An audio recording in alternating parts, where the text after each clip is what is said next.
আমাদের শুক্রবারের সকালটা যে একটু অন্যরকম করে শুরু হয় সেটা আপনাদের সকলেরই আসলে জানা। গান থাকে, কবিতা থাকে, গল্প থাকে, আড্ডা থাকে। আজকে আমরা গানে যাচ্ছি না, আজকে আমরা কবিতাতে থাকতে চাই, আমরা কথার জাদুতে থাকতে চাই। আমাদের সাথে আছেন আবৃত্তি শিল্পী বিপ্লব আদিত্য। বিপ্লব, কেমন আছেন?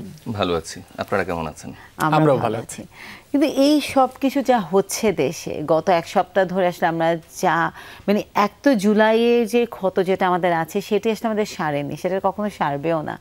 তার মাঝে আসলে মাইলস্টোন ট্র্যাজেডি, মানে এই বিষয়গুলো, এই যে শোকগুলো আসলে আমরা কিভাবে এটা শিল্প সাহিত্যতে আসলে কীভাবে এগুলো রিফ্লেক্ট হয়েছে আপনি কি আমাদেরকে বলতে পারেন? যে আগে যখন শিল্পের ধরনের কখনো কোনো ধরনের ভয়াবহতা হয়েছে সেটা তারা আসলে যেগুলো জীবনে দেখেছে, দুর্যোগ যারা দেখেছে, দুর্ভিক্ষ যখন দেখেছে, সেটা আসলে শিল্পীরা কতটা অনুধাবন করেছে এবং কতটা তাদের লেখনীতে এনেছে?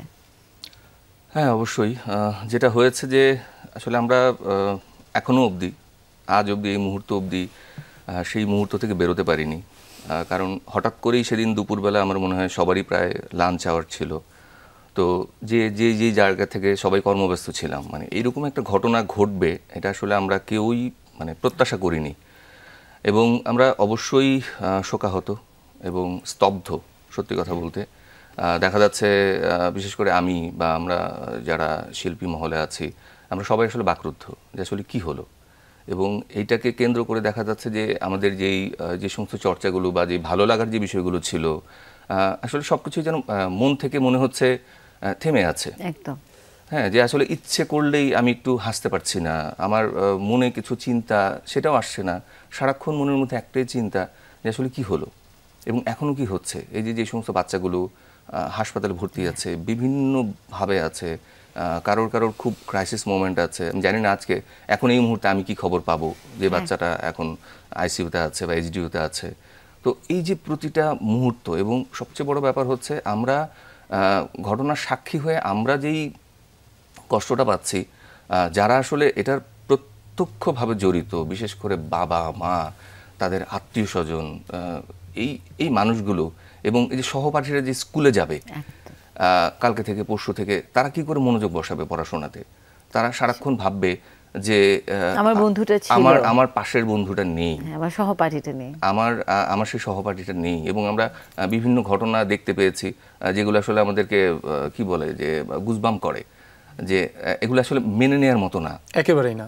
মানে সম্পূর্ণ রকমের আমরা এক ধরনের একটা ট্রমার মধ্য দিয়ে যাচ্ছি। আমার কাছে মনে হচ্ছে যে প্রতিটা মুহূর্ত যে এই এখন ঘুমাবো, এই বুঝি মাথার উপর দিয়ে একটা বিমান গেলেই এখন প্রত্যেকের মনে একটা আশঙ্কা তৈরি হয়েছে যে আবারও কি একই ঘটনার পুনরাবৃত্তি হবে কিনা। সেই জায়গা থেকে একটি বিষয় যে এই জায়গায় সাংস্কৃতিক কর্মী বা আবৃত্তি শিল্পী হিসেবে সমাজের যে এখন একটি বিষাদপূর্ণ একটি সময় যাচ্ছে এই ঘটনার পর, সেটি জনমানুষের মাঝে আরও কিভাবে একটু আবেগঘন মুহূর্তে বা আবেগঘনভাবে ফুটিয়ে তোলা যায়, বা কিছুটা সচেতনতায় কিভাবে ভূমিকা রাখতে পারে লেখনী বা আবৃত্তি? হ্যাঁ, এটা আমরা চেষ্টা করছি। আমি একটু আগেই বললাম যে আসলে এখন কবি বা যারা লেখক আছি, তাদের ওই যে বললাম যে আমি জানি না যে তাদের কলম চলছে কিনা, আমার মনে হয় যে থেমেই আছে। তারপরেও আমরা চেষ্টা করছি। আমরা অনেকের কাছ থেকে বিভিন্ন প্রকার লেখা পাচ্ছি, সেটা সামাজিকতার দায়বদ্ধতা থেকে হোক বা লেখনীর মাধ্যমে হোক, সেটা ফুটিয়ে তোলার যেই একটা চেষ্টা সেটা আছে। কারণ এটা একটা বিশাল ক্ষত আমাদের জাতির জন্য এবং জাতির জীবনে। তো আমরা প্রার্থনা করি যেন আমরা এই ক্ষত থেকে উঠতে পারি। এই এখন আসলে কোনো কবিতার আমরা শুনতে পারবো কিনা, যেহেতু আবৃত্তিকার আপনি আছেন, জীবন থেমে আছে, স্তব্ধ হয়ে আছে আমরা জানি, তারপরেও তো জীবনকে চালিয়ে নিতে হয়। সেটাই আসলে সবচেয়ে বড় জীবনের আমার মনে হয় ধরন, যে আসলে থেমে থাকে না। আমি একটি ছোট কবিতা, আমিও কবিতাটি খুঁজতে খুঁজতে পাওয়া। এটা মাইলস্টোনকে নিয়েই লেখা, খুব ছোট একটি কবিতা। বিপুল চন্দ্র রায় কবিতাটি লিখেছেন। শিরোনাম ফুলগুলো ফুটতেই ঝরে গেল। মাইলস্টোন স্কুলের আঙিনায় দগ্ধ ফুলে গেছে ভরে, আজ বিষাদের ছায়া, স্তব্ধ বাতাস, কলিতে ফুটেনি ফুল, ফোটার আগেই ঝরে গেল শত স্বপ্ন। প্রজাপতি হয়ে ওরার স্বাদ ছিল, আঁকা ছিল ভবিষ্যতের পথ। আজ সে পথ ধূসর বিবর্ণ ফুল। কবিতাটা ছোট, কিন্তু আমার কাছে মনে হচ্ছে অনেকগুলো কথা এখানে একেবারেই তাই, একেবারে হৃদয় ছুঁয়ে যাওয়ার মতো। আর বর্তমান যে প্রেক্ষাপট, যে একটি অপূর্ণতা, সেটি কিন্তু এই কয়েকটি লাইনেই ফুটে উঠেছে বলে মনে হয়। এবং এই যে ধূসরতা, সেটা কিন্তু আসলে আমাদের স্মৃতিতে সবসময় থাকবে। এবং কবিতার আসলে যে বিষয়টা হচ্ছে, সেটা হচ্ছে যখনই কোনো বিপ্লব আন্দোলন, যখনই মানে সমাজ কোনো ধরনের শঙ্কার মধ্যে দিয়ে গেছে, কবিরা কিন্তু সবসময় তাদের হয় না কলম নিয়ে সচেতন ছিলেন, সেটার মাধ্যমে ফুটিয়ে তুলেছে। তো এই ধরনের কোনো কবিতা আছে আপনার কাছে যেটা আপনার কাছে সবসময় মনে হয় যখনই কোনো একটা ক্রাইসিসে আছে, তখন হয়তো নজরুলের কোনো একটা 4 লাইন হয়তো আপনি আওড়ানো শুরু করেন? হ্যাঁ, এইরকম কবিতাগুলো আমরা সাধারণত পড়ে থাকি। আমি ঠিক আরেকটা পাশাপাশি ঘটনা নিয়ে আরেকটি কবিতা একটু পড়তে চেষ্টা করি। আমাদের হলি আর্টিজানের একটা ঘটনা। সেখানে একজন অন্তঃসত্ত্বা নারী ছিলেন, যিনি সিমোনা মন্টি। সেই শিশু পৃথিবীর আলো দেখেনি, সেটাকে কেন্দ্র করে কবিতাটা লেখা। তারিক সুজাতের লেখা, জন্মের আগেই আমি মৃত্যুকে করেছি আলিঙ্গন। জন্মের আগেই আমি মৃত্যুকে করেছি আলিঙ্গন। আমার কোনো দেশ নেই, ভাষা নেই, জাতি নেই, ধর্ম অধর্ম, পাপ পুণ্যের ভেদাভেদ নেই। জীবনের বিভৎস রূপ দেখে জন্মের আগেই আমি ক্রন্দনকে গিলে ফেলেছি। আমার প্রথম নিঃশ্বাস পৃথিবীর বায়ুমণ্ডল একটুও বিষাক্ত করেনি। শেষ নিঃশ্বাসেই এ পৃথিবীর কাছ থেকে পাওয়া আমার প্রথম উপহার। মা, তুমি আমার খেলাঘর, আমার স্কুল, আমার কফিন। আমার চোখ ফোটেনি, তবু আমি দেখেছি জল্লাদের ধারালো নখে ছিঁড়ে যাচ্ছে আমার নাভি। আমার কান তৈরি হলো না, তবু আমি শুনলাম স্কুলের ছুটির ঘন্টা। ওই অচেনা শব্দ গির্জা, মন্দির আর মসজিদের মিনারে প্রতিধ্বনি তুলে ধীরে ধীরে মিলিয়ে গেল। আমার প্রথম শয্যাই আমার শেষ শয্যা। মাতৃগর্ভই আমার অদেখা পৃথিবীর একমাত্র গৃহকোণ। সেখানেও গাঢ় অন্ধকার নেমে এলো। রক্তের নদীতে আমি আমার মায়ের নাড়ি ধরে ভেসে ওঠার চেষ্টা করলাম। এই ছোট হাতে নরম আঙুলে আঁকড়ে ধরার মতো কিছুই পেলাম না। আমার না ফোটা চোখ মৃত্যুর মহাযজ্ঞে রক্তের স্রোতে ভেসে যেতে দেখল কোরআন, বাইবেল, গীতা, ত্রিপিটক। বর্ণহীন আমার প্রায়ন্ধকার পৃথিবীতে কোনো পূর্ণ অক্ষরেরই পাঠ নেয়া হলো না। তবু জন্মের আগেই আমি মৃত্যুকে করেছি আলিঙ্গন। মাতৃগর্ভই আমার প্রথম কবর, কফিন ও চিতা। দাউ দাউ জ্বলে ওঠে মানুষের পৃথিবী। আমার কয়েক ফোঁটা রক্তে তার সামান্য তৃষ্ণা মেটে না।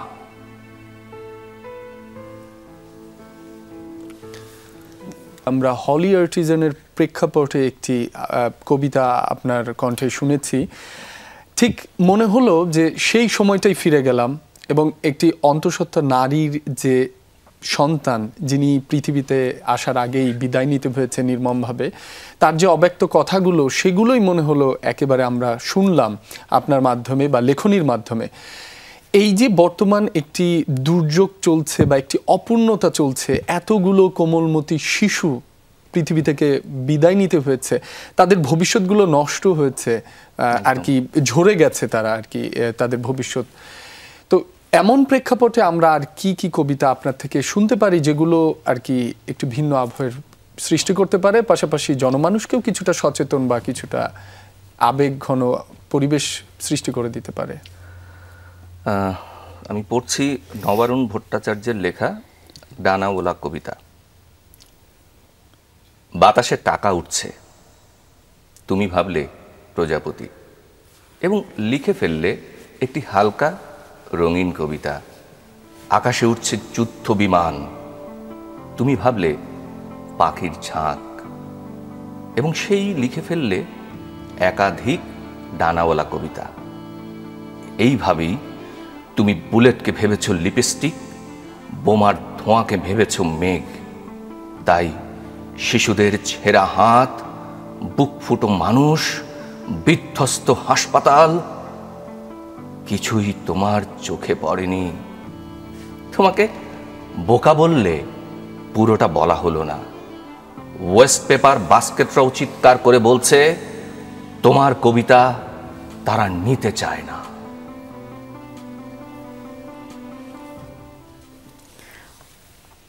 ভেরি পাওয়ারফুল, স্পেশালি লাস্টের কথাটা। মানে এই যে শব্দ যে ভাষা, এবং সেটা যে আসলে মানুষকে নাড়িয়ে দেয়, এটা আমাদের শুধুমাত্র কবিদের পক্ষেই সম্ভব। মানে কয়েকটা শব্দকে বসিয়ে দিয়ে যে ওয়েস্ট পেপার বাস্কেটও তোমার কবিতা নিতে চায় না। মানে তুমি এতই বাজে অখাদ্য ট্র্যাশ লিখছো, এবং যেভাবে তুমি সমাজটাকে আসলে একটা রঙিন চশমা দিয়ে দেখাচ্ছ। এবং আমরা আরেকটা কবিতা শুনি, তারপর যদি আমরা আবার একটু কথাতে ফেরত যাব। আমি এখন পড়ছি সুকান্ত ভট্টাচার্যের লেখা ছাড়পত্র। যে শিশু ভূমিষ্ঠ হলো আজ রাত্রে, তার মুখে খবর পেলুম সে পেয়েছে ছাড়পত্র এক। নতুন বিশ্বের দ্বারে তাই ব্যক্ত করে অধিকার, জন্মমাত্র সুতীব্র চিৎকারে। খর্বদেহ নিঃসহায়, তবু তার মুষ্টিবদ্ধ হাত উত্তোলিত, উদ্ভাসিত কি এক দুর্বোধ্য প্রতিজ্ঞায়। সে হাসা বোঝে না কেউ, কেউ হাসে, কেউ করে মৃদু তিরস্কার। আমি কিন্তু মনে মনে বুঝেছি সে ভাষা। পেয়েছি নতুন চিঠি আসন্ন যুগের, পরিচয়পত্র পড়ি ভূমিষ্ঠ শিশুর। অস্পষ্ট কুয়াশা ভরা চোখে এসেছে নতুন শিশু, তাকে ছেড়ে দিতে হবে স্থান। জীর্ণ পৃথিবীতে ব্যর্থ, মৃত আর ধ্বংসস্তূপ পিঠে চলে যেতে হবে আমাদের। চলে যাব, তবু আজ যতক্ষণ দেহে আছে প্রাণ, প্রাণপণে পৃথিবীর সরাব জঞ্জাল। এ বিশ্বকে এ শিশুর বাসযোগ্য করে যাব আমি। নবজাতকের কাছে এ আমার দৃঢ় অঙ্গীকার। অবশেষে সব কাজ সেরে আমার দেহের রক্তে নতুন শিশুকে করে যাব আশীর্বাদ। তারপর হব ইতিহাস। এরকম ইতিহাস আমাদের লেখা উচিত, যে নতুন প্রজন্মের জন্য নতুন সমাজ, নতুন দেশ দিয়ে যাব। কিন্তু দুর্ভাগ্য আমরা এমন যে আমরা আসলে আমাদের স্থান ছাড়তে চাই না। দর্শক, নিচ্ছে ছোট্ট একটা বিরতি, ফিরছে একটু পর, সাথেই থাকুন।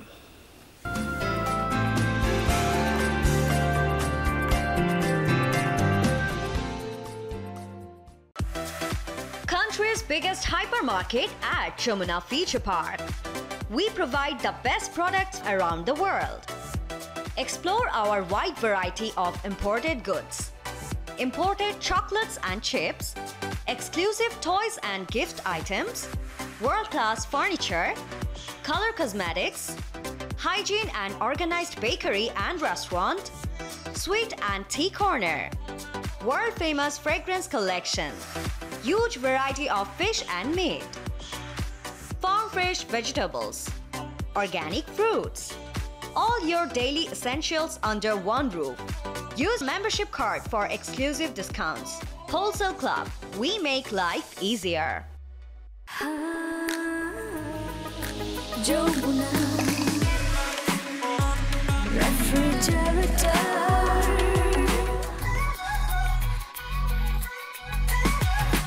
Jomuna refrigerator.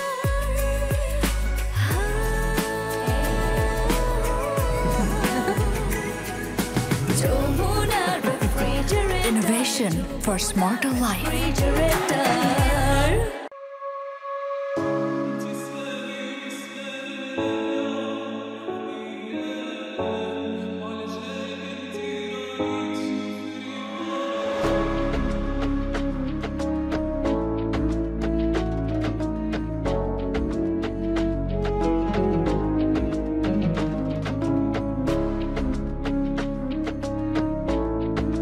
Metro Fashion Signature Collection at Yamuna Feature Park.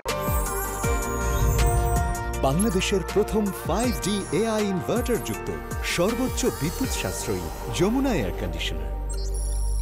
আগামীর দিকে তাকিয়ে নির্ভীক রানার ছুটছে সেই সব মানুষের কাছে যারা স্বপ্ন দেখে দিগ্বিজয়ের। স্যার স্যার নতুন একটা গ্রহ আবিষ্কার হয়েছে, একদিন আমিও সেখানে যাব। বাঙালির সংগ্রাম বিজয়ের খবর। দাদু দাদু বাংলাদেশ জিতে গেছে।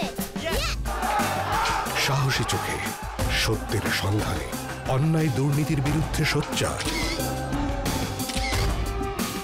জীবনজয়ী মানুষের হাসিমুখ অর্জনের স্পর্ধা নিয়ে উন্নয়ন এবং সমস্ত সম্ভাবনার প্রতিজ্ঞায় গ্রাম থেকে নগর পর্যন্ত অজস্র মানুষের আস্থা এবং ভালোবাসায় যুগান্তর পাঠকের অন্তর জুড়ে।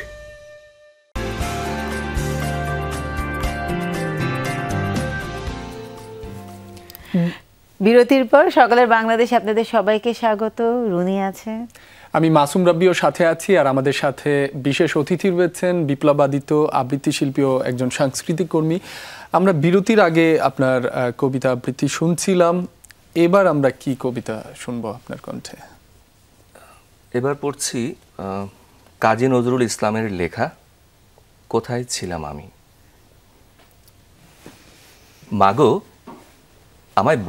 আমায় বলতে পারিস কোথায় ছিলাম আমি? কোন না জানা দেশ থেকে তোর কোলে এলাম নামি। আমি যখন আসিনি মা, তুই কি আঁখি মেলে চাঁদকে বুঝি বলতিস ওই ঘর ছাড়া মোর ছেলে?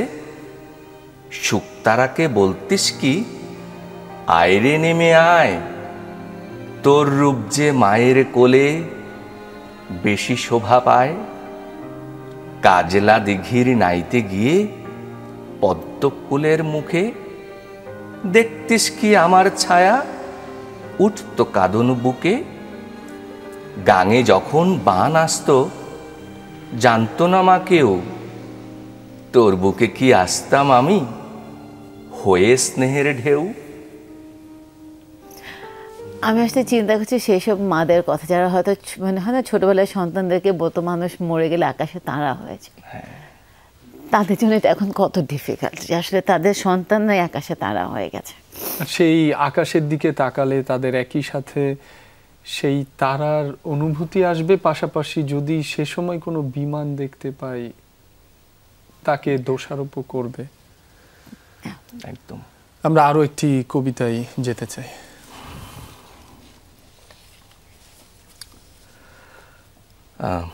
পড়ছি আতাউর রহমানের লেখা রক্তে লেখা আর্তনাদ।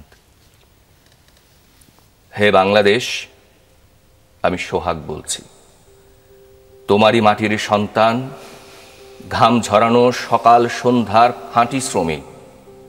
স্বপ্ন দেখেছিলাম এক টুকরো জমি, ছেঁড়া চালের ঘর আর ছেলেমেয়েদের মুখে হাসি ফোটাবো বলে। হে বাংলাদেশ, আমি চাঁদাবাজদের চাঁদা দেইনি, আমি মাথা নত করিনি কুচক্রী হায়নাদের কাছে। তাই তারা এসে আমার বুক চিরে লিখে গেল অন্যায়ের বিজয় গাথা। ওরা মানুষ না, ওরা বিবেকহীন শকুন।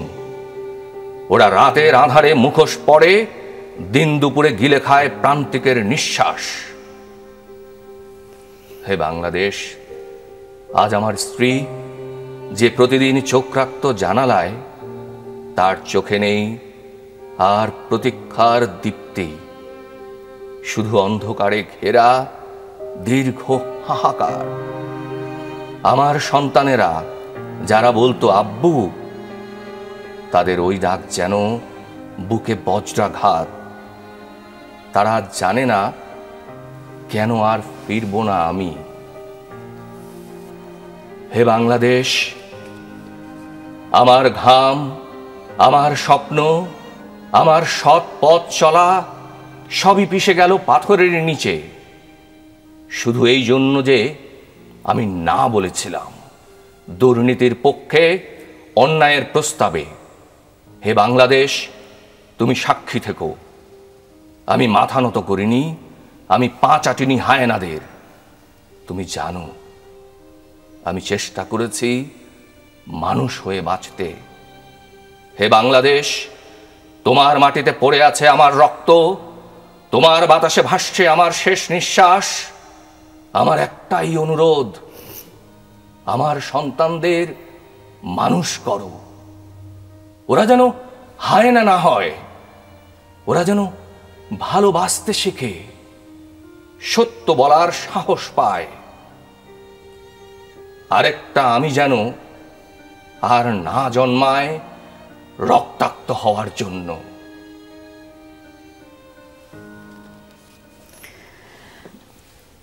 আজকের মতন এই রেশ নিয়ে আসলে শেষ করতে চাই। বাংলাদেশ ভালো থাকুক, বাংলাদেশ এগিয়ে যাক, এবং আমরা যেন বাংলাদেশের এই সৈনিকদেরকে, এই শহীদদেরকে সঠিক সম্মান দিতে পারি। একেবারেই তাই। আপনাকে অসংখ্য ধন্যবাদ। অসংখ্য ধন্যবাদ আজকে সকালে আপনাদেরকেও, আমাদের যমুনা সাথে টেলিভিশনকে। সময় দেওয়ার জন্য। বিদায় নিচ্ছি আজকে সকালের বাংলাদেশ থেকে। বাংলাদেশ ভালো থাকুক।